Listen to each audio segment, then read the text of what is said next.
Hey everyone, welcome back to another video. This one's going to be a bit more on the personal side, especially since this is going to be through the eyes of a meteorologist who covered the Winchester, Indiana tornado live on the air.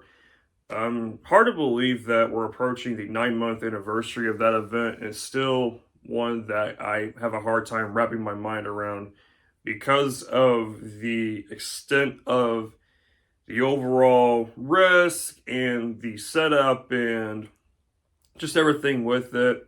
But I think it's important, though, to break down the time leading up to that. I'm not going to spend too much time with that because I don't want to waste your time on that. I want to, of course, spend most of this video discussing about Thursday, March 14th. But I think it's interesting how going towards that, 2 days out from the 14th, on Tuesday, March 12th, we had a risk outline. Basically, the western half of Indiana was in a level 1 marginal risk, a level 2 slight risk, extended from northern Illinois, part of Iowa, through Missouri down to Texas. And then by like Wednesday, it shifted east by a good bit. Now, like far western Indiana was in a slight risk with an enhanced risk from Oklahoma to southern Missouri. Models were kind of changing a bit on us, and that wasn't good either because they couldn't quite exactly pinpoint down, or not exactly pinpoint down, but they were really like shifting around like the area of like most concern. And also too, we had 2 rounds of thunderstorms on the 14th. I'll explain more on that in just a second. It was a pretty long day in general, and unfortunately it didn't end too well emotionally because of what had happened. But going towards that, this risk for Wednesday, March 13th, this was the 12:30 p.m. update in the afternoon, and there was a low tornado threat into Ohio, but a 5% tornado threat from Illinois through Missouri, Arkansas, Oklahoma, and northeast Texas. The main threat was wind, but there was also a pretty solid chance for significant hail. The atmosphere was kind of heading towards a loaded gun scenario where you had lots of moisture to begin the day with and steep lapse rates, basically larger temperature drops in the atmosphere above us to generate unstable air, aka instability, to support a higher hail threat, a higher wind threat, and ultimately lead towards a higher tornado threat that wasn't really.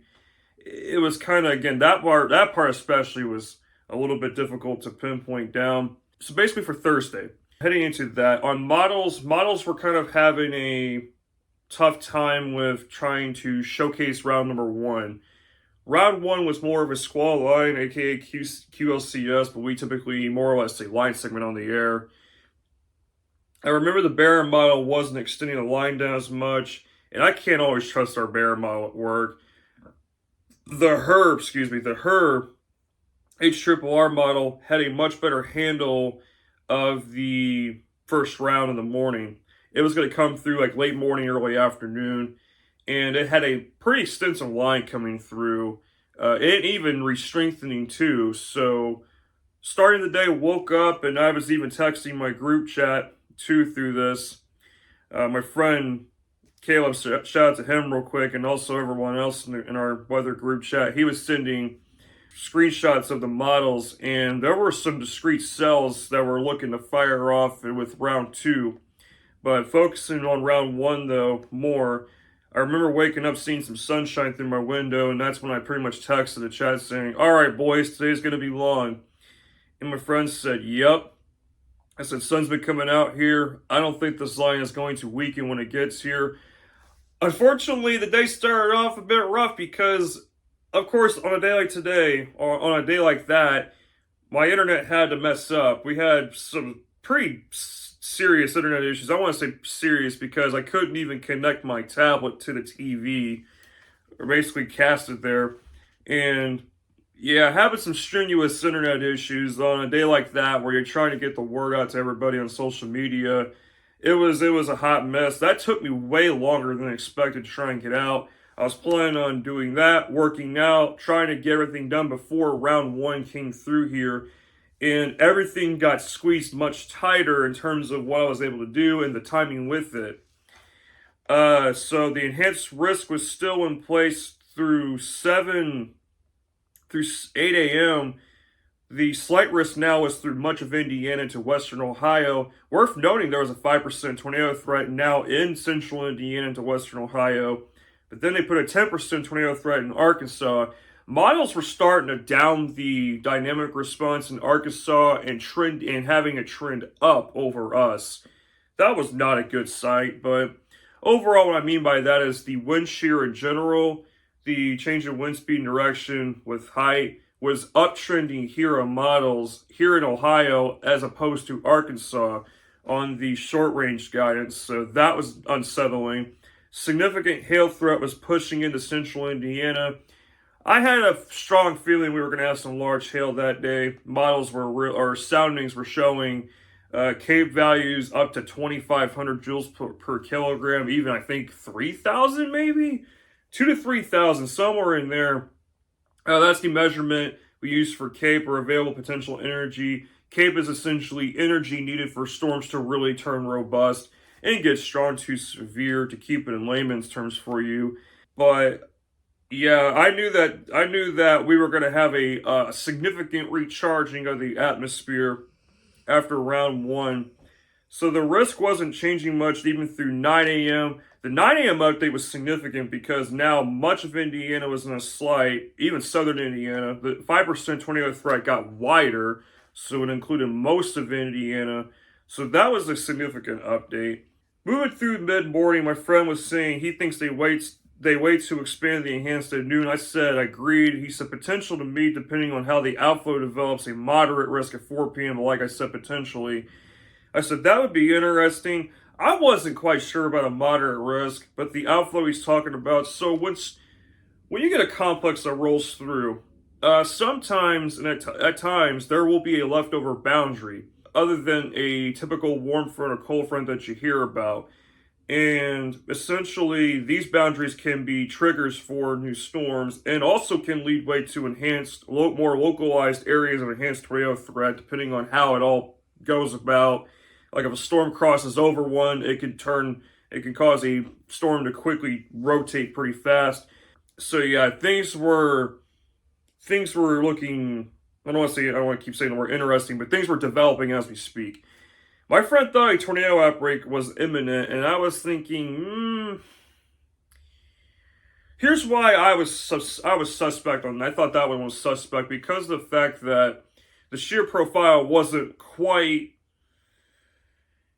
classic looking for a tornado outbreak. The photograph looked a little more, I don't want to say flat, but it wasn't like a big hooking kind of thing. It wasn't like a big bloated hook around, basically. You'll see it in the image there. Photograph is basically wind profile. That's what it is. But so again, models were again uptrending, and the scary thing was, and I'll say this right now before we go any further.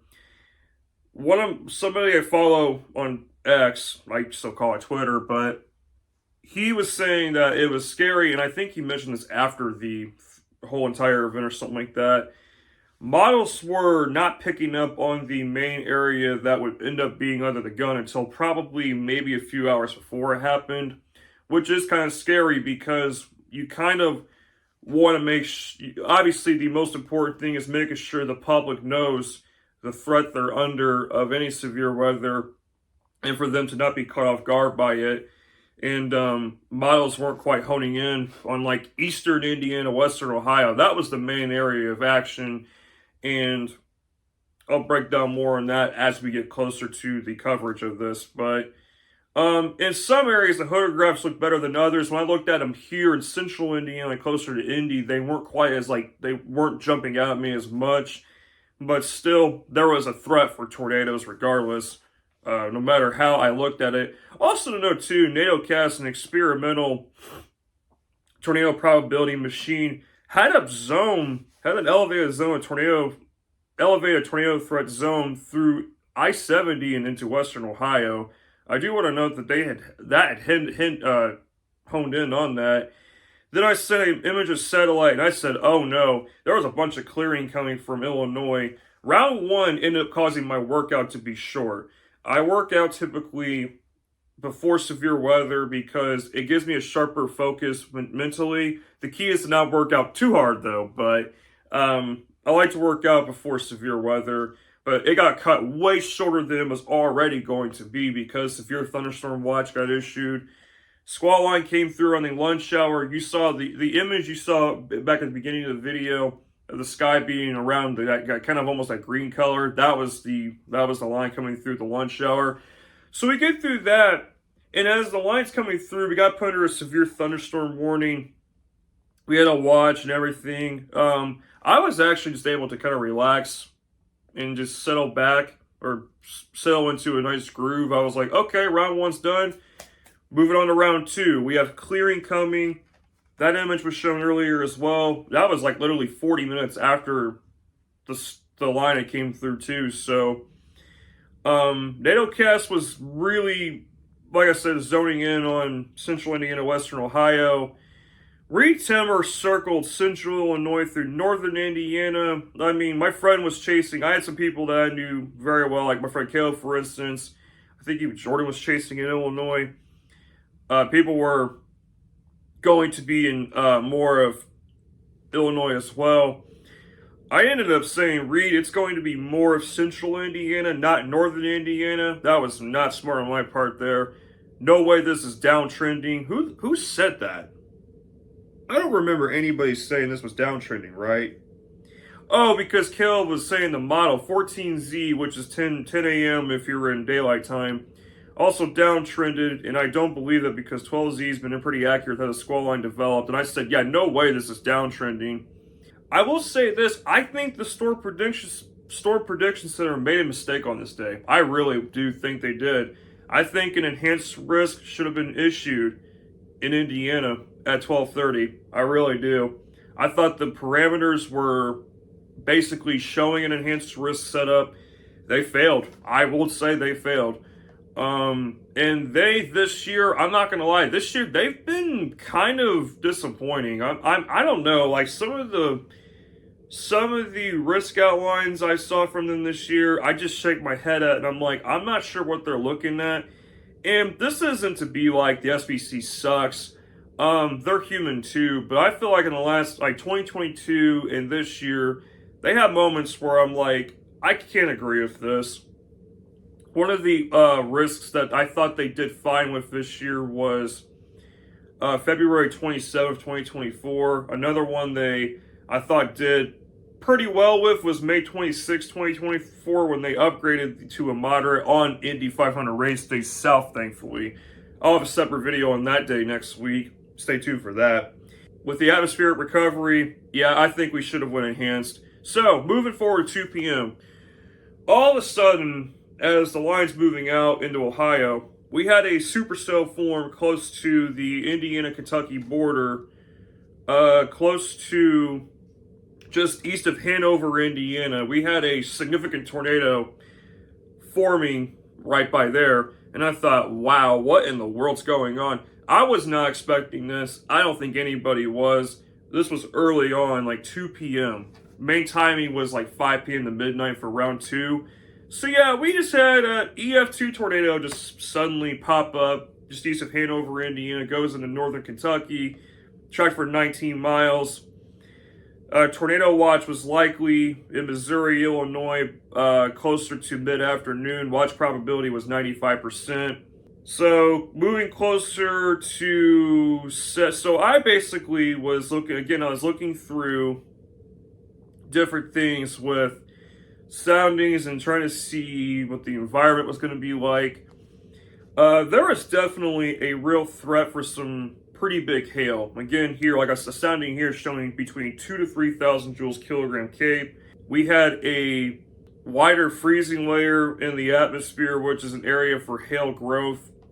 Basically, winds aloft were very strong speed-wise, but turning-wise around my area, the turning was an issue. They were more unidirectional as opposed to multi-directional. But again, as we would find out later, there was some sort of boundary in eastern Indiana, western Ohio That's the only thing I could think of with how things went later on. So let's get to that. I have no idea why, and this was another thing I have to nitpick the SPC for. 60% tornado watch probability. I thought it should have been 80. Again, I'm not going to be a dead horse over it, but yeah, there was some kind of thing going, funny business going on closer to like Muncie, over towards like Wapakoneta, Ohio. Cells formed around 5 to 6 p.m. They were hail producers, but also producing some 60-mile-per-hour winds. We had some hail reports early on near Joppa, Indiana. So we had tornado warnings happening closer to Peru. That happened on and off. We were doing intermittent coverage on and off for through the 5 p.m. news and even a little bit of the 6 o'clock news. By 7, we kind of hit a point of like, okay, like a little bit of an intermission from activity, not like just tornado warning activity. There were storms firing, obviously, regardless. As cells had formed and went off into Ohio, that's when we started to see Weather Service. And I want to say that it was the Weather Service in Wilmington. Wilmington covers a pretty large area in Ohio. There was a considerable tornado just east of Salina, Ohio. Salina actually had an EF3 on May 27, 2019, that night, just before the Dayton EF4. Then we get closer to 7:30, and I can't believe my eyes. Here we go. So the supercell that went on to produce both Selma and Winchester tornadoes had originated west of Muncie. And the cell was heading right for Muncie. The hook, the rotation, the hook was heading right for Muncie. The storm had 2.5-inch hail, which is tennis ball sized.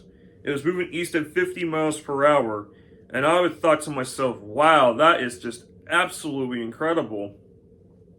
That's ridiculous. We had to go back on the air, and I'm just like, wow, if a tornado drops, it's going to drop right on the Ball State University. This is absolutely ridiculous. Like, we're like mere inches away from a potential disaster. The rotation was not the strongest, but it was like there. Like, you could tell there was a couplet. So thank goodness nothing dropped there.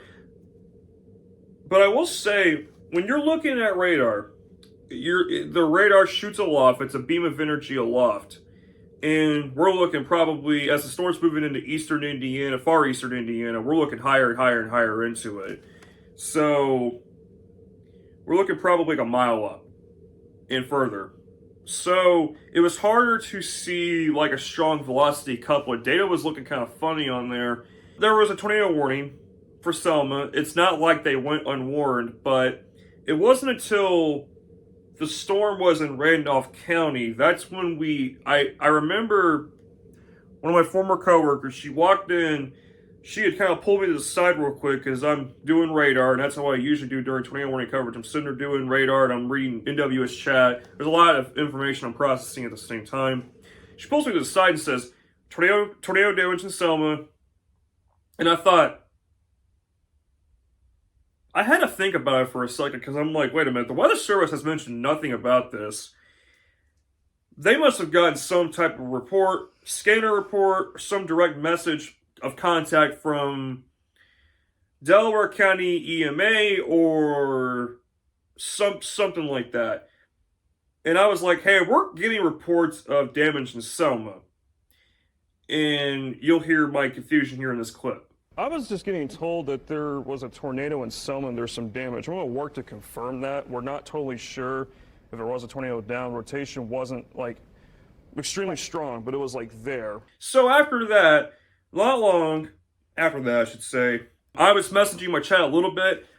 I do tend to text a little bit while we're on the air since I'm off the camera. Just only when I need to, and it's very important. That's only when I do it. So then we get told that through chat there's a confirmed tornado in western Randolph County, and it's basically heading for Winchester. This is where everything really went downhill. I mean, really tanked downhill. At 8:03, I messaged my chat saying, might be a strong tornado moving into Winchester. And then, what was it, like 2 minutes later, dangerous tornado over Winchester, my lord. and I couldn't believe it. And that's when my friend Jordan said, confirmed touchdown near Selma, and I said, I saw that too. That was when also too, we had reports, reports of damaged houses and people trapped in Selma. Yeah, it was like within a snap of the fingers, it seemed like everything was spiraling out of control. The next clip will show you when the tornado warning turned into a particularly dangerous situation, and myself reading that. If you're in Winchester, take cover immediately. This is a dangerous thunderstorm. This is a dangerous situation. The Weather Service is upping the warning considerably on this tornado warning to what is now a confirmed large and extremely dangerous tornado. There's spotter confirmation of a tornado approaching Winchester. Winchester, this is serious. We don't normally say this pretty often. We don't mean this to scare you. We care about you. Winchester, get down now. That was when it was kind of like, wow, you know, like you have that gut feeling of like, I hope people are paying attention. And the tornado, there was a tornado debris signature showing up. Like we had finally started seeing a debris signature actually right by Winchester. And I'm thinking to myself, yeah, this ain't good, man. We're seeing debris this high up. I was thinking, yeah, this probably is a strong tornado on the ground at least.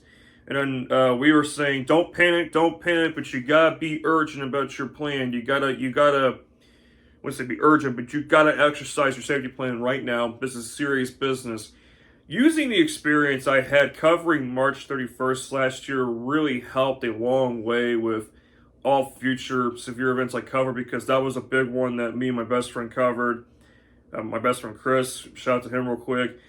And also covered June 25th last year. Those two events especially helped me propel further to being stronger and more firm, and being more, not only confident with just talking through a big event, but also being more of a beacon of light where things are turning very dark and very dangerous, and there's a bunch of adversity, and there's potential for loss of life, even, of course, too. Being able to covering it with Ashley, and of course with her being very strong as well through all of this, it was like we were just a machine that isn't going to stop fighting to save people's lives. We were determined. I remember distinctly saying this too. I'm like, hey, this tornado is heading into Ohio. Weather Service of Wilmington is calling this a considerable tornado. You know anybody there? Call now. This has been a tornado that's caused damage. I will say too, it wasn't my brightest moment covering severe weather. I wasn't exactly on point with a few things. I don't know, just like it had been a while since we covered severe weather, but it wasn't like because of that I was off. I just don't know what it was with that specific night. It was getting super hot in the studio. I took my suit jacket off probably no more than 30 minutes into it. I remember Ashley having to sit down for a little bit because we're both over here about to like pass out from heat exhaustion. We're over here covering a borderline violent tornado, and we're on the verge of heat exhaustion. Yeah, ain't that lovely? But either which way, and to this day, I still think about this part. And I'm kind of like, I think in future hindsight, I think I will hold back from doing this. At about 9:05 p.m., we were about 30 minutes away from wrapping up coverage. I read a report in chat saying mass casualty incident reported in Winchester. And it's been a while since I've seen wording like that. It was Little Rock last year. The Little Rock EF3, March 31st. There was a level 3 mass NCI with that. It went down to level 1.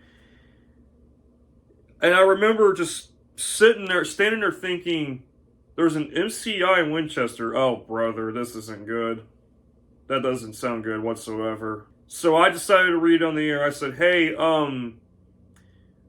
there's talk of a mass casualty incident in Winchester. Now, we don't have any reports of fatalities yet, but the situation isn't sounding good.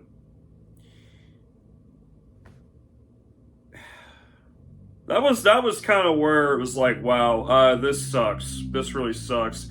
I think that was the gut punch right there. Doing our best to warn these people. And we had people afterwards that actually mentioned mine and Ashley's name, telling them to take cover. That's right as soon as I had said, you need to take cover. This is a serious situation. That one guy up there we talked to, one of the people we talked to up there, he took shelter. And it's like hearing that just, that just makes you feel so like fulfilled in terms of like being more determined further down the road, because like even saving one life, if we do that, that's all that matters to us at the end of the day. It was like, wow, it's incredible. But no, it wasn't sounding good at all. Winchester got hit pretty hard. We had news crews traveling up there. It was going to take a while before the information got sent out and just directed to media. Then people started reporting 3 deaths in Winchester, and I remember just in my head thinking, like that. It was like, and I did that way too hard. I wasn't trying to, but it was just kind of like, with me getting older, I can't believe I just did that like that hard. Why did I have to do that? But in all seriousness, when you get older and you're in this business and you see stuff like this happen, it definitely affects you more, because when you're older, and it's obvious, you really start to look around you, and you try to value what's in front of you, because it could be taken away from you just like that. And I think that's where I really started to understand that even further after like December 2021, for instance, when we had the December 10th outbreak.